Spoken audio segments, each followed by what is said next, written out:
రాష్ట్రంలోని గ్రామీణ రహదారులకు మహర్దశ పట్టనుంది. అనుసంధాన రహదారుల అభివృద్ధికి కేంద్ర ప్రభుత్వం 422 కోట్ల రూపాయలను మంజూరు చేసింది.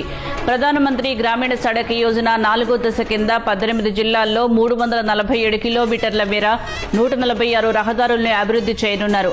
ప్రధానమంత్రి గ్రామీణ సడక్ యోజన మొదటి 3 దశల్లో కేంద్ర, రాష్ట్ర ప్రభుత్వాలు సంయుక్తంగా మట్టిదారులను తారు రోడ్లుగా తీర్చిదిద్దాయి. 4వ విడతలో ప్రస్తుతం ఉన్న మట్టి రోడ్లను సమీప ప్రధాన తారు రోడ్లకు అనుసంధానించేలా అభివృద్ధి చేయనున్నారు.